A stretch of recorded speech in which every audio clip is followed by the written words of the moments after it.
Olá, tudo bem? Meu nome é Dilvo Batista, eu sou Head de Marketing da Editora Viseu.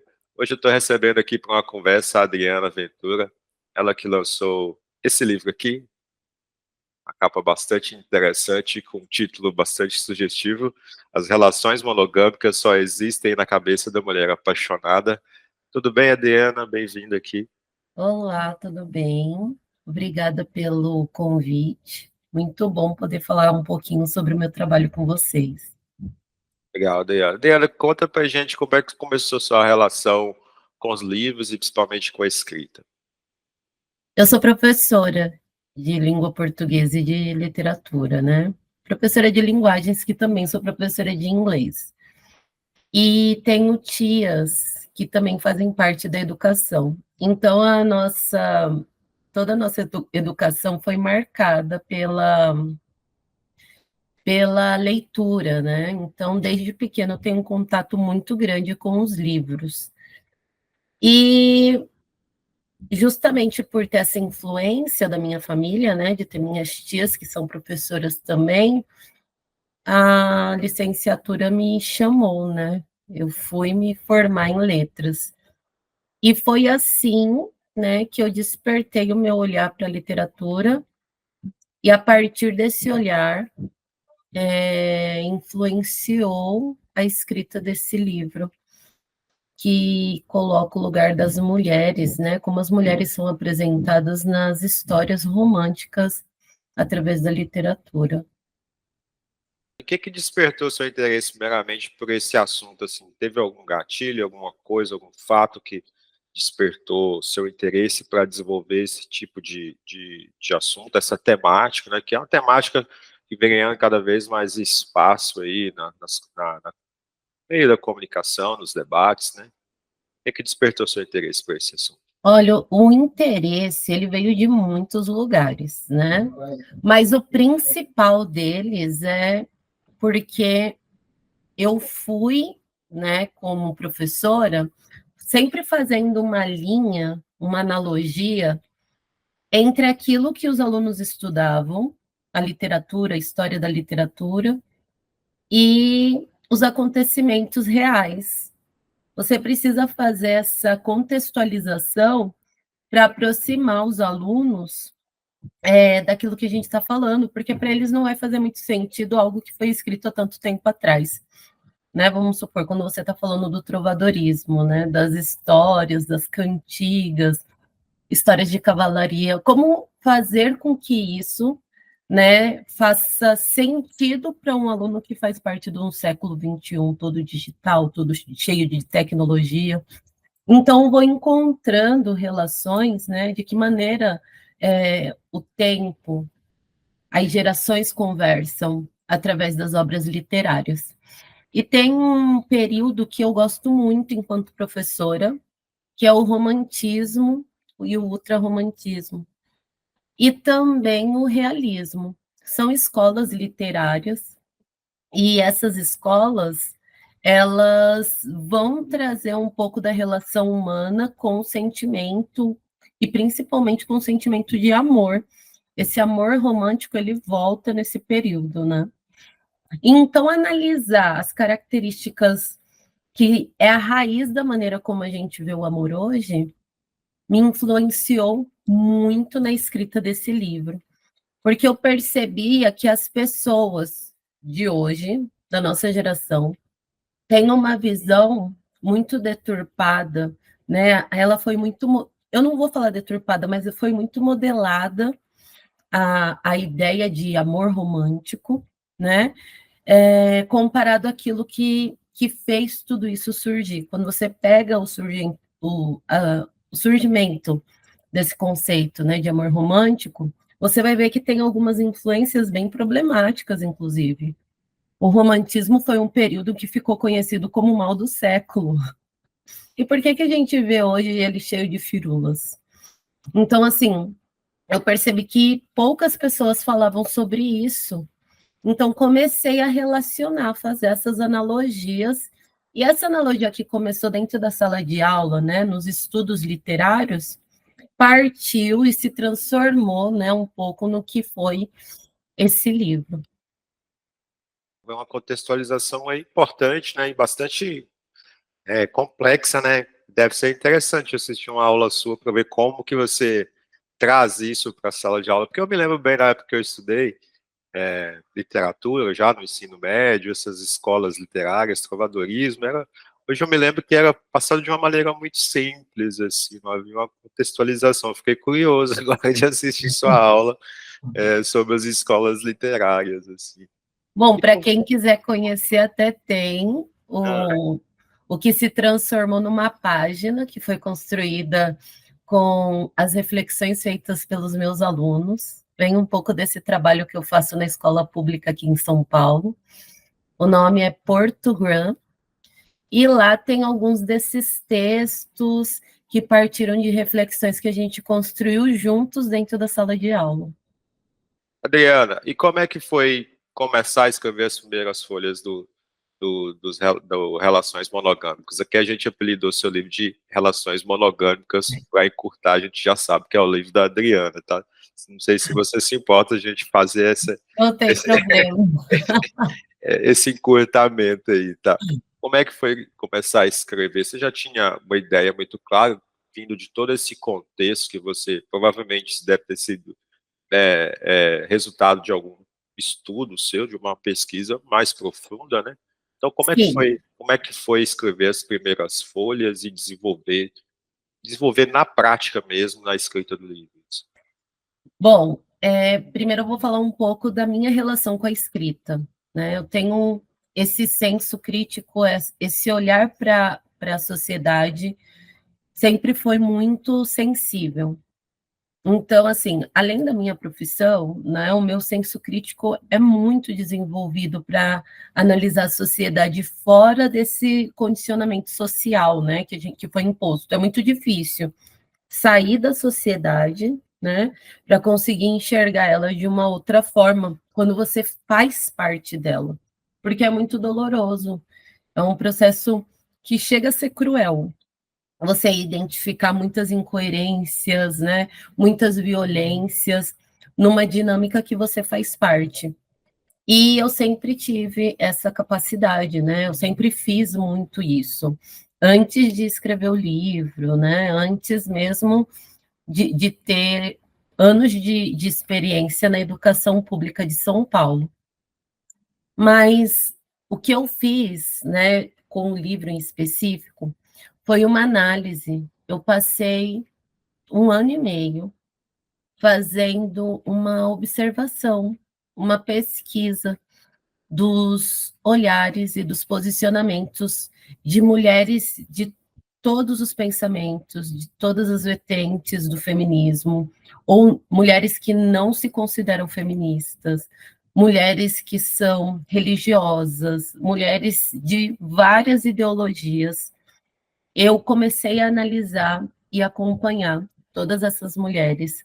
Analisei as coaches de relacionamento e foi a partir desse olhar para o que as mulheres estavam falando que eu construí as reflexões que eu trago no livro, né? Porque eu cheguei a uma dolorosa conclusão que, independente de qual lugar a mulher venha, ela, de uma forma ampla e geral, ela ainda vai sofrer angústia, né, a necessidade de ser supostamente escolhida como única e exclusiva por esses homens. Então, assim, eu percebi em maior ou menor escala, dependendo da mulher, que não importa de onde, do lugar que ela vem, ela vai apresentar essa necessidade, né?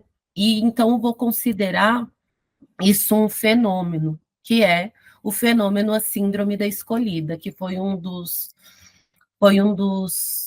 conceitos que eu criei no livro, que hoje, né, entrou assim em grande popularização. Tem muitas pessoas já falando da síndrome da escolhida. Você pode explicar um pouco esse conceito para gente? A partir dessa pesquisa, a tese, o fenômeno, a síndrome da escolhida, é a necessidade que a mulher tem de ser supostamente escolhida como única e exclusiva dentro de uma relação tradicional, ou seja, dentro de uma relação monogâmica, né? Então, assim, não importa, quando eu falo as relações monogâmicas, as pessoas falam, ah lá, já vem ela falar de relacionamento aberto, e essa é a grande surpresa para quem lê o meu livro. Eu não falo de relacionamento aberto, né? Eu falo da nossa necessidade de pertencer a uma instituição casal, né? E essa nossa necessidade, independente de como a gente chame o relacionamento, eu gosto de fazer uma analogia, né? A monogamia é uma caixa, né? Uma caixa que os homens não costumam entrar, né? E as mulheres querem muito fazer parte dessa caixa. O relacionamento aberto continua sendo uma caixa, mas ele é uma caixa de tampas abertas. Então, mesmo com as tampas abertas, as violências vão ser as mesmas, porque os moldes são os mesmos, né? Então é isso, a síndrome da escolhida é a necessidade que a mulher tem em ser supostamente assumida, escolhida, preferida, né, exclusiva, independente de qual seja o nome, ela precisa ser única na vida desse homem. E aí ela deixa de ser única na vida dela. Ela precisa, ela só vai se sentir validada socialmente a partir do momento que ela for fazer parte de uma instituição casal. E para isso ela precisa ser escolhida por alguém, né? Essa é a base, mas tem muitos outros atravessamentos que não daria para trazer aqui. É um livro que tem muitas relações que são, que eu posso dizer, que são resultados que você chegou através dos seus estudos, e que são relações que talvez, relações que eu falo assim, de correlações de ideias, de resultados, de observações, de resultados, né? Como é que foi para você trazer esse livro e ver ele passando para a revisão, pelo um copydesk, tipo assim, você ficou com um tipo de medo das suas ideias não serem entendidas, daí o revisor não entender e meio que atravessar ali? Como é que foi para você? Porque esse é um tipo de conteúdo assim que eu acredito que os autores eles têm esse tipo de medo, né? De apresentar uma ideia diferente, uma ideia nova, uma nova versão, um novo olhar sobre um assunto e talvez ficar com medo ali de do profissional não pegar a ideia, né? Como é que foi para você isso? Foi doloroso? Foi difícil? Deu certo? Como é que foi o resultado final? Eu gosto de usar desafiador, né? A palavra para usar é desafiador. Por quê? Eu não tive medo, gente. Essa é uma das coisas, talvez, que impulsionou. Tá muito o livro, ele está crescendo, né? Eu não sei se vocês perceberam, mas a minha página tem um crescimento muito grande. Tem até artistas globais que me seguem. Eu já estou sendo selecionada para fazer outros trabalhos de importância. Então, já escrevi para livros, sou chamada para podcast. Sou chamada para eventos importantes a partir das reflexões que eu trouxe no livro e tudo mais. E eu não tive medo, não, porque eu amadureci na pesquisa que eu fiz, eu amadureci bastante alguns conceitos, né? Então, fiz uma junção, eu parei para ouvir, porque eu acho que na internet hoje tem muita gente querendo falar, né? Existe até mesmo um pedestal acadêmico dos pesquisadores, e eu parei para ouvir. E quando eu parei para ouvir, esse lugar de ouvir foi um olhar de tentar entender o lado dessas pessoas. E a partir disso é que eu estruturei o livro, né? Tem mais uma questão do livro, né? O livro tem muito esse objetivo, essa missão de ser muito fácil. Então, por mais que eu traga conceitos que são muito diferentes para a nossa sociedade ocidental, né, para o nosso pensamento colonial, eu trago numa linguagem muito didática. Então, isso aproxima muito o público, né? E essa é uma missão minha enquanto educadora, né? Eu preciso democratizar o conhecimento, ele não pode ficar lá no pedestal acadêmico da academia, Eu sou muito a favor, né, do estudo acadêmico, porque eu faço parte da escola e da educação. Não sou o tipo que vai falar, a academia, né, a faculdade, a universidade não é importante, é muito importante. Só que eu faço muito essa crítica, que falta a democratização do conhecimento, de trazer essas discussões que já estão acontecendo nesses espaços, né, e que fica limitado a um grupo de pessoas, para a população. E como fazer isso, né? Eu vou aproximando esse conteúdo das pessoas reais. E o que, que as pessoas reais consomem, né? Elas consomem as blogueiras, que é o que aparece no livro. Elas consomem as fofocas, né? Hoje as páginas de fofoca no Insta são as páginas que têm grande alcance, né? Grande engajamento.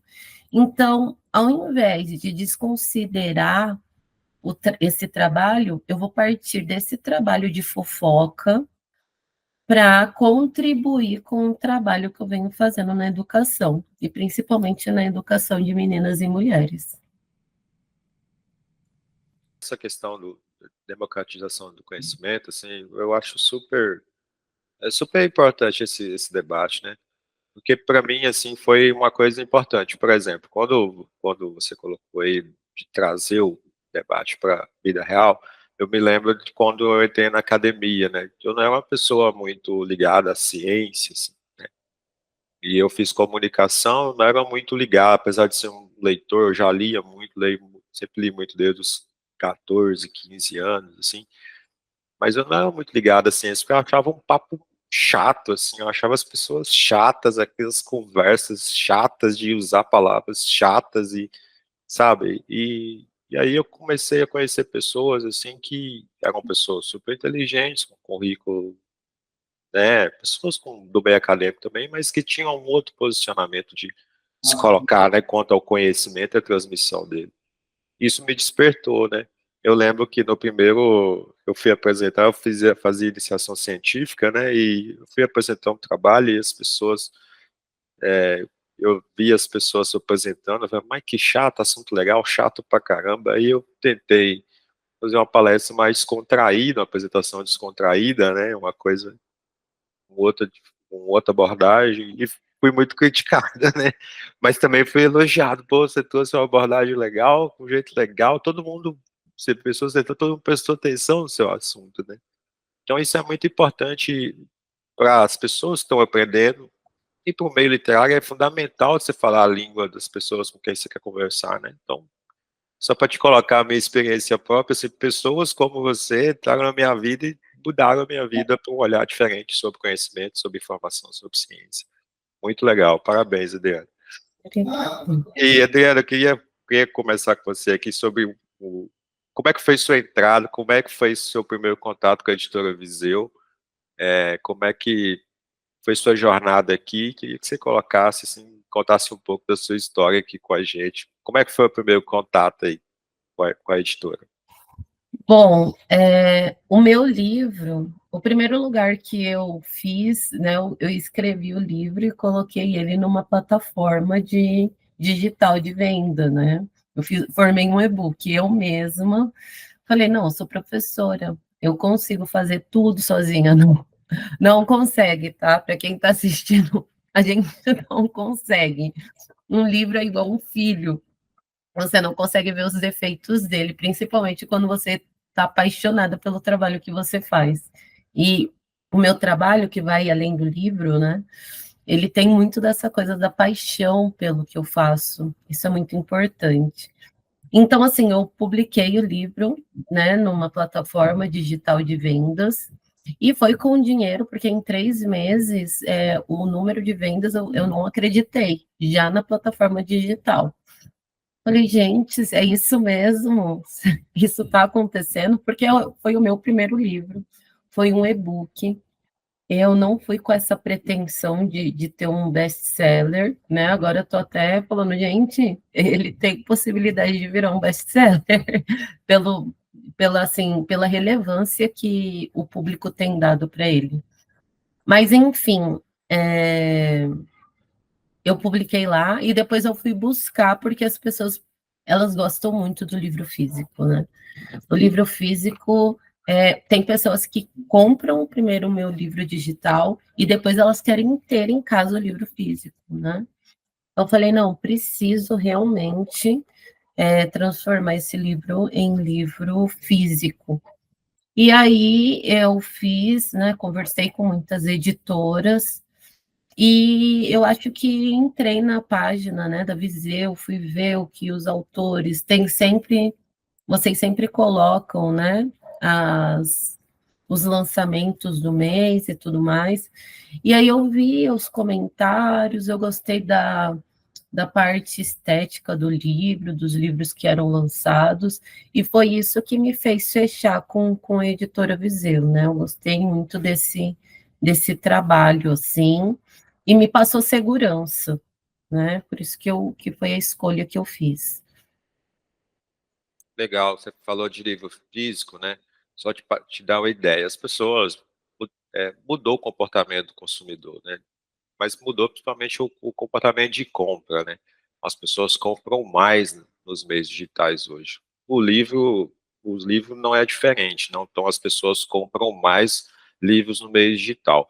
Só que os livros que elas compram no meio digital são livros físicos, né? Então, tipo assim, as pessoas deixaram de ir nas livrarias comprar o livro físico, elas estão comprando livro físico na internet. O livro físico ainda é o preferido, é a preferência do leitor ainda no Brasil, né? Então, para ter uma ideia aí da importância de ter aqui, ó, o cheirinho para as pessoas pegarem, sentirem a capa e ter em casa e poder abrir quando quiser. E como é que foi, Adriano? Como é que foi a sua jornada aqui dentro, né? Teve essa entrada que foi aí a base da confiança, a editora despertou aí seu interesse, principalmente pela composição aí das capas, né? Como você disse, como é que foi o seu relacionamento aqui dentro? Foi tranquilo? Se sentiu? Como é que você se sentiu? Aqui a gente tem uma política bastante de incluir o autor está decidindo junto com a gente também, né? Não é à toa que a gente manda as coisas para ele aprovar, né? Cada fase ele está aprovando, está dando de melhoramentos, ajustes focados. Como é que foi para você esse relacionamento? Bom, primeiro eu tive um momento de grande ansiedade, que era o primeiro livro, né? Eu sou uma mulher que vem de uma família que eu fui primeira em muitas coisas, de uma família negra. Então, a primeira que teve carro, a primeira que pôde fazer uma viagem internacional, né? A primeira que escreveu um livro. Isso é muito simbólico para mim, pegando toda a história de vida das minhas ancestrais enquanto mulheres negras, né? E aí eu fiquei muito ansiosa. A confiança que você fala, né? Ela gerou um desafio que eu só consegui pensar nele esse ano, né? Esse ano eu fiz a revisão ortográfica pela editora. A gente conseguiu conversar, a gente conseguiu. Eu gosto muito da Viseu porque ela tem esse lugar de conversar, de conseguir entender o meu lado. Então, assim, ela não pensa só, vamos ter lucro, lucro, lucro. A gente consegue ir conversando ali para tentar negociar os pontos, né? Então, a gente conseguiu fazer a revisão ortográfica, e isso foi um passo muito importante, porque a minha confiança, né? Eu sou professora, eu escrevi o livro, revisei, revisei, revisei. Você fica naquele livro, você se apaixona por ele, e como todo filho, toda mãe, né? Ela não costuma ver os defeitos do filho. E muita coisa passa, né? Isso acontece até com grandes livros. Eu acho que Paulo Coelho é um dos, né, dos escritores que tem também esse problema com erros de digitação e tudo mais. Mas, enfim, a primeira coisa que eu, se fosse para dar uma dica, faça a revisão ortográfica do livro, né? Não seja tão confiante assim. E aí eu publiquei sem a revisão, né? Publiquei e o ano passado eu fiz o lançamento aqui em São Paulo e tudo mais, só que aí foi o desafio, né, de perceber, de pessoas, olha, Adriana, tem alguns, né, tem alguns erros de digitação aqui e ali, e esse ano a gente já superou isso, mas assim, é um ponto que eu não gostaria, de passar novamente, né? Já estou agora na escrita do segundo livro, estou escrevendo o livro A Síndrome da Escolhida, quero poder fazer com a Viseu de novo, né? Quero poder, porque é um projeto que agora eu já tenho um público muito quente, aguardando ansiosamente a Síndrome da Escolhida, e eu quero fazer da forma certa, porque o impacto e a relevância passa a ser ainda maior quando você pensa em todos os detalhes. Então, assim, acho que foi muito interessante. Foi o primeiro livro que eu lancei e eu tive muitos e continuo tendo muitos bons frutos. A venda dele, pelo que eu acompanho, está cada vez maior, né? A cada mês aumenta. E isso é muito importante, né? Sendo que é o meu primeiro livro. Então, assim, imagina o segundo, se agora a gente seguir toda como manda o figurino. Adriana, a tendência é dar uma decolada, né? Porque o primeiro livro teve um impacto, está tendo um impacto aí bom, né? Está vendendo e está crescendo bastante, né? Então é uma situação um pouco diferente do que a gente acompanha no mercado, né? A gente vê aí, geralmente, os autores publicam um livro, aí publicam um segundo, publicam um terceiro, aí começa a pegar e atracionar, e aí vem um resgate, né, das pessoas atrás. O que esse autor já fez, né? Aí o primeiro livro começa a vender também, o segundo livro começa a dar umas vendas também, né? Então Nossa, tem essa atração que ela é mais a longo prazo, né? No seu caso aí está sendo um pouco fora da curva, a gente entende, né? Então já está tracionando o primeiro livro, o segundo já tem um potencial de tracionar também. Me conta uma coisa, o título do livro, foi você que escolheu? E a capa, foi você que escolheu? Me conta como é que foi o processo da escolha da capa do título do livro. Eles são muito chamativos, né? Claro que, como você colocou, você desenvolve uma ideia com mais concisão, mais profundidade, que descola um pouco ali do título do livro, que traz uma ideia que talvez seja, digamos, um pouco superficial, digamos assim, tá? mas é interessante, Parece que né? você vai entrar numa polêmica, né? Mas você traz ali um desenvolvimento bastante conciso, bastante aprofundado, né? Dessa ideia que esse título condensa, né? Mas conta pra gente, como é que foi a escolha desse título? Como é que foi a escolha da capa desse livro? Bom, tem uma amiga que trabalha com as mídias digitais, né? E ela falou, Adriana, eu acho que não é esse livro. Eu bati o pé com esse título, sabe? Eu falei, não, tem que ser esse título, né? Ela quis ler depois que eu publiquei nas redes, né? Na plataforma digital. E ainda assim, ela falou, Adriano, acho que não é esse nome, não tem como você pensar em outro nome? Eu falei, não, tem que ser esse nome, precisa ser. E esse acabou sendo um dos principais marketings para o livro, porque é justamente isso, a pessoa ela vai com a expectativa que eu vou falar alguma coisa, aí ela tem uma grande surpresa em todo o desenvolvimento. Mas eu tenho certeza, muitas pessoas mandam e falam, Adriana, eu comprei o seu livro para criticar, e tô assim, minha cabeça fez pum. Todo mundo fala isso, a minha cabeça tá assim, bum, né? É isso que o seu livro faz com a gente. E esse foi o objetivo, né? Eu quis atrair como é. Esse é o intuito de um título, né? A gente aprende isso em língua portuguesa. Então, eu quis atrair o público pela, pelo interesse pela polêmica e, né, concluir com desenvolvimento, para que eles entendessem o porquê. A pessoa precisa ler o livro para ela entender o porquê do título. Sim, é bem isso, né? Se eu estivesse passando, né? Eu, na minha posição aqui, homem, né, e tal, se eu estivesse passando na livraria e visse esse livro, eu leria assim, as relações monogâmicas só existem na cabeça da mulher apaixonada, e falaria assim, o quê? Será verdade? Isso ia trazer um monte de inquietações para mim, né, enquanto homem e tal, né, toda a composição que da minha construção, né? Então, isso ia levantar um monte de dúvidas, questionamentos. Será que é verdade? Essa mulher tá doida, não sei o quê. Então, talvez eu compraria por isso, né?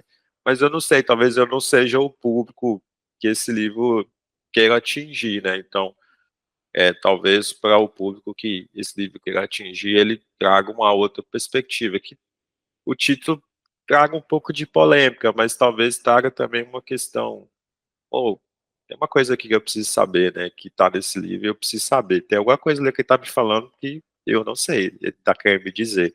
Então talvez seja o grande lance desse título. E essa capa também, essa capa é uma capa que mistura uma coisa que é rosa né, com preto, né, então tem uma, né, digamos, uma contradição aqui, né, que ele Foi. está tentando destacar. Eu pensei nisso também, a capa fui eu que pensei. Gostei muito que o pessoal da edição fez a capa exatamente do jeito que eu gostaria. Eu tinha, na verdade, uma ideia mais elaborada, só que no final ela ficou bem melhor assim, né? Eu queria uma cabeça de uma mulher chorando e em cima várias referências, né? De tudo que eu trouxe no livro. A minha aluna até pensou, né, em um desenho para mim, ela produziu, tenho alunas que são grandes artistas, e ela produziu, mas no final essa daqui ficou muito melhor. E eu amo a capa do livro, gosto das cores, mas digo uma coisa também, o livro ele não tem o objetivo de ser, eu tenho um público-alvo, que são as mulheres, só que tem muitos homens que me seguem, né? E homens, assim, homens homoafetivos, homens que vivem relações heterossexuais, homens monogâmicos, enfim, eles seguem. Eu acho muito importante que todo esse debate, essa reflexão também seja aberta para os homens. Esse livro, como você citou, né, ele tem encontrado respaldo em muitas pessoas, né? Muitas pessoas enxergam o conteúdo do livro, como você colocou, né, como uma possibilidade de crescimento, de informação, de abrir a cabeça para assuntos, né? Mas a gente sabe do jeito que as coisas estão hoje, né? Esse tipo de conteúdo, esse conteúdo que você desenvolve, ele é um conteúdo também que desperta muita polêmica e também atrai muitas críticas, né? Então eu queria te perguntar, assim, como autora, como é que provavelmente você deve receber muitas críticas a respeito do livro, principalmente pessoas que leem somente a capa do livro, né, o título dele, né? Então eu queria saber assim, como é que você lida com isso? Como é que você lida com as críticas, assim, enquanto autora? E que conselhos você daria para outros autores também para lidar com essas críticas que eles recebem?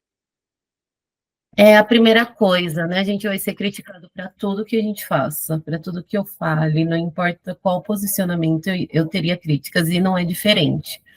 Eu até acho que o número de críticas deveria ser muito maior, né? Eu já sofri alguns ataques bem direcionados de algumas mulheres que ficaram incomodadas com o que eu disse, só que o cancelamento ele está ficando mais sofisticado, né? Então, assim, as pessoas não conseguem encontrar dentro de todo o desenvolvimento e argumentação que eu faço, das analogias que eu faço, é muito difícil para as pessoas encontrarem alguma brecha, né, de inconsistência, de incoerência, né, que refutem todas as reflexões que eu trago.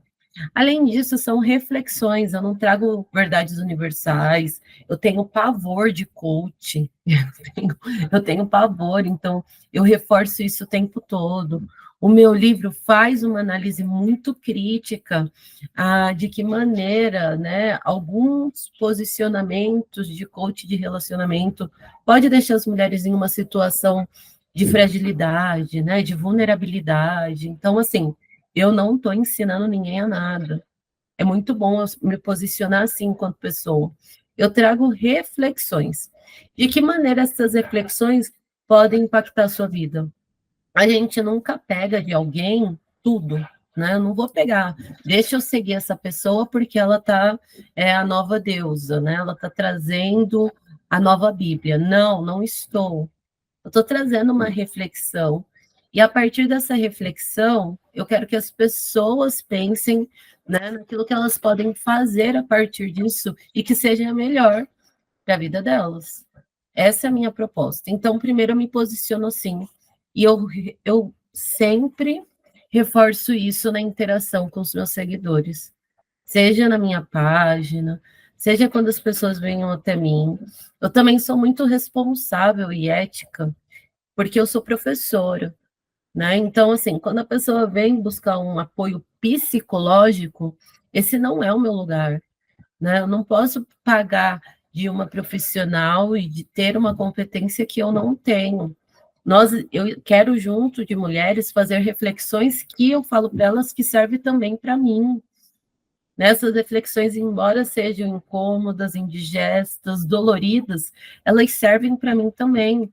A minha única diferença é que eu estou propondo a reflexão, só que isso não muda a maneira como a minha própria reflexão me impacta. Então, eu deixo esse lugar, eu me coloco nesse lugar de uma mulher e de uma mulher que também sente as mesmas vulnerabilidades. Então, me colocar nesse lugar diminui bastante o hate, porque eu não estou ali como uma autoridade máxima. Eu estou ali como uma mulher, como uma pessoa humana que também sofre, que também é impactada por essas violências, e eu aponto para elas ainda assim, né? A gente não vai usar cabresto e fingir que não está vendo aquilo que nos aflige. Outra questão sobre o cancelamento é que é impossível evitá-lo. Uma hora alguém vai entender aquilo que você fala de uma maneira atravessada e a pessoa, mesmo não sendo aquilo, a pessoa vai usar aquilo contra você, né? O último cancelamento que eu tive, eu fui cancelada por 2 milhões de pessoas, né? Na rede vizinha, que é o X agora, né? Eu fui cancelada porque pegaram uma ginecologista pegou um trecho do que eu falei, que não vai de acordo com nada do que eu posto na minha página, mas um trecho é perigoso.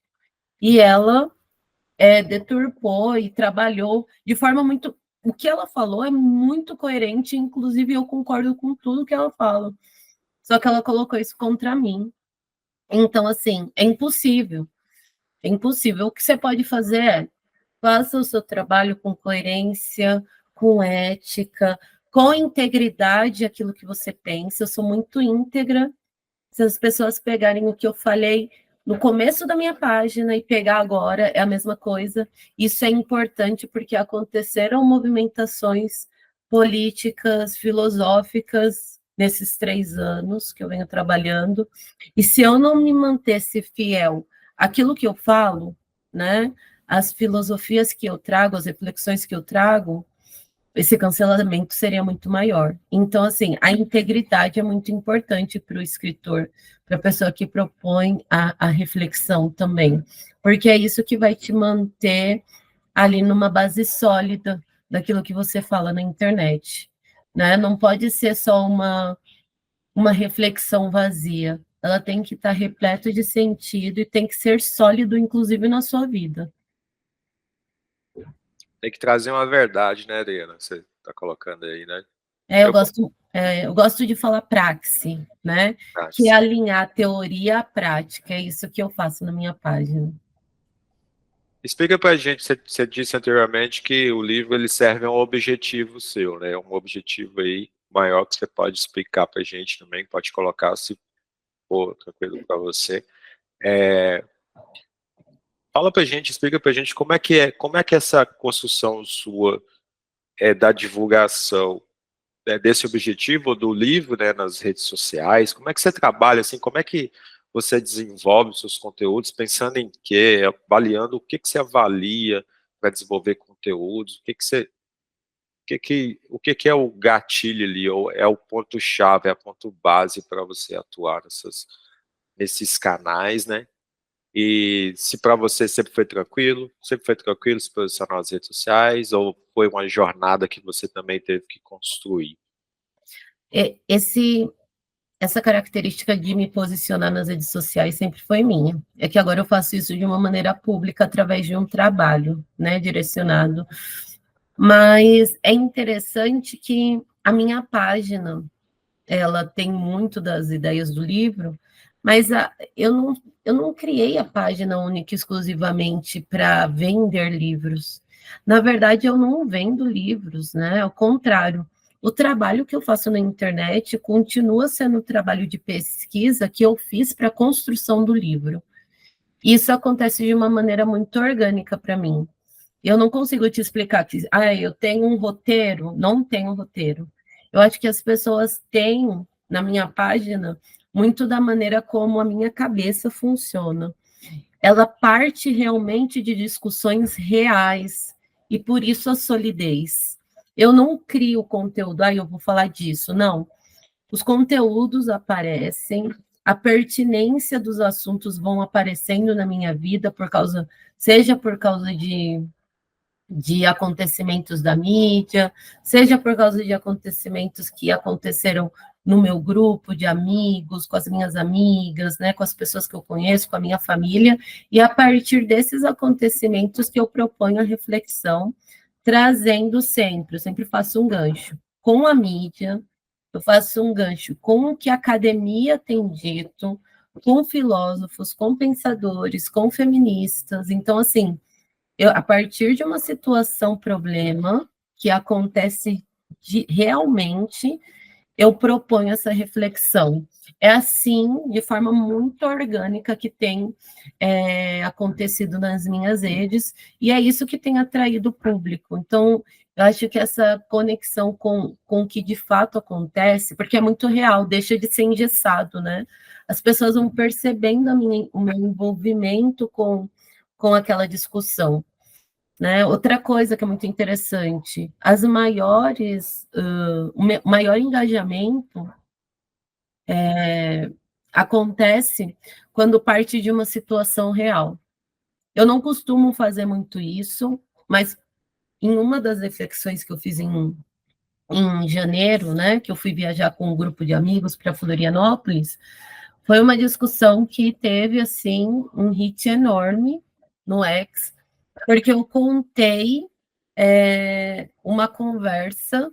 Minhas amigas foram arrumar o cabelo, né? Fazer escova, eu não preciso.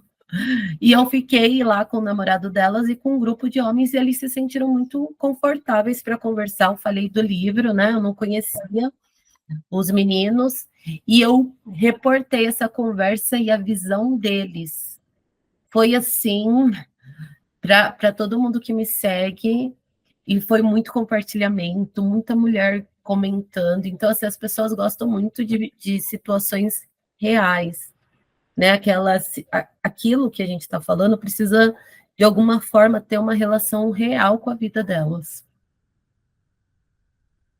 Você deve ser uma pessoa também muito antenada no que está acontecendo, né? Isso requer estar sempre bastante ligado, né, ao que está acontecendo na mídia, na academia. A academia talvez seja um pouco mais difícil de acompanhar, porque a divulgação do que acontece na academia é um pouco mais lenta, é um pouco mais restrita, né? Diferente da mídia, que acontece alguma coisa, boom, né? Tá rapidinho e tá aí, rapidinho aparece, rapidinho some também, né? E aí vem outros tsunamis, outras ondas, né?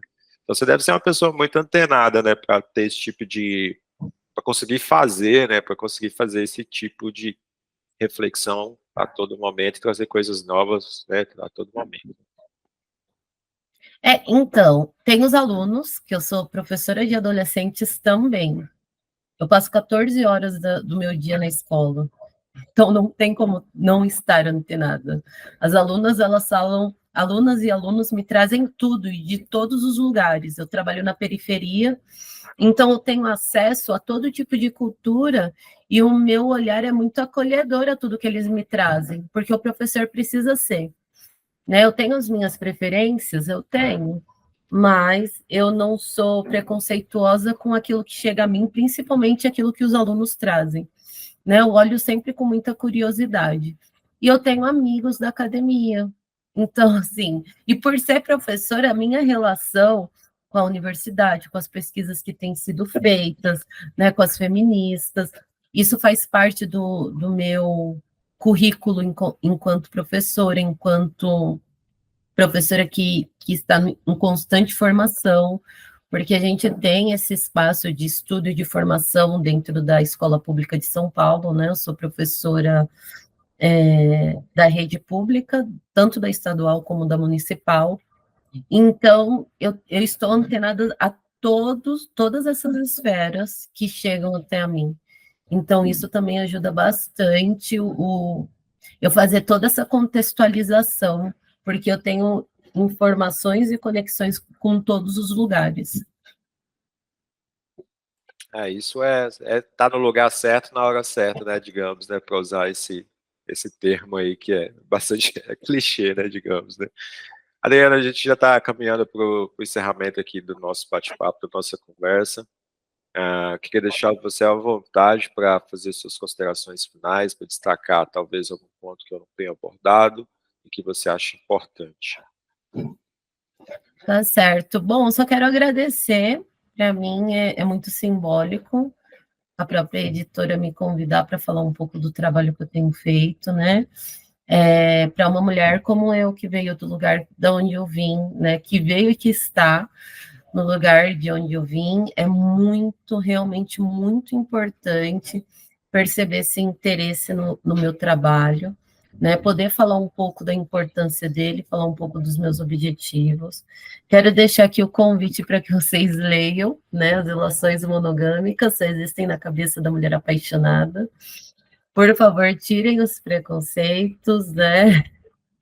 Não subestimem um livro pela capa, né? Com certeza vai ser muito interessante para mulheres e também para homens que fazerem essa viagem na literatura dos relacionamentos ocidentais, que é o que eu proponho no livro, para entender um pouquinho melhor do porquê a gente tem hoje esse conflito nos relacionamentos amorosos. Eu que agradeço bastante você ter aceitado o convite da gente. E para vocês terem ideia, eu e a Adriana tentamos marcar essa conversa umas 3 ou 4 vezes. Não está tendo um problema técnico, é um problema de agenda, aí vamos fechar. Aí conseguimos fechar, que bom que deu certo, espero que a gente possa se encontrar em novas oportunidades aí para conversar, não só sobre esse livro, as relações monogâmicas, que a gente apelidou carinhosamente aqui na editora, mas sobre seus próximos títulos também. Muito obrigado e até a próxima, tá, Adriana? Tá certo, até mais, gente. Obrigada.